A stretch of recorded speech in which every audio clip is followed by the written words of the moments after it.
Hello friend, good morning. আশা করি তোমরা সবাই ভালো আছো আর আমিও ভালো আছি। তো চলে আসলাম নতুন আর একটি ভিডিও নিয়ে। আর আজ হচ্ছে বৃহস্পতিবার মানেই সকালবেলা পুজো দেবো, তারপরে অন্য কাজ করব। এর জন্য দেখো ওটা কিন্তু বাসি কাজ কিছুটা সেরে নিয়েছি, তারপরে ঘর বাড়ি ঝাড় দিয়ে নিলাম, নিয়ে তারপরে আমি ঘরটা মুছে নিলাম। দেখো স্নান করে চলে এসেছি আমি ঠাকুর ঘরে, কারণ ঠাকুর ঘরটা ভালো করে মুছতে হবে।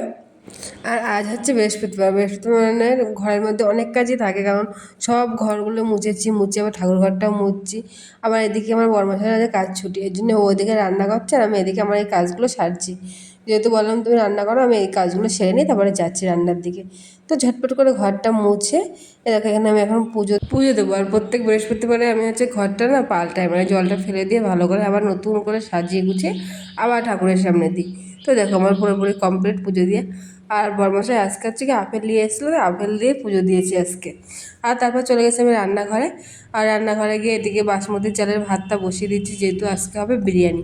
আর বড়মশাই যে মাংসটা রান্না করে রেখে দিয়েছে এখানে, তো আমি যেহেতু করবো তারপর সব কিছু সাজিয়ে গুছিয়ে আর কি রেখে দিয়েছি। এবার এক এক করে সব কিছু দমে দেবো। এই দম দেওয়ার জন্য 3টে লেয়ার বানিয়েছিলাম, বানিয়ে সেটা এখন হচ্ছে কি আমি দমে বসাবো। দেখো ঝটপট করে আমি আর বড়মশাইকে হাতাহাতি করে তাড়াতাড়ি করে ফেলেছি।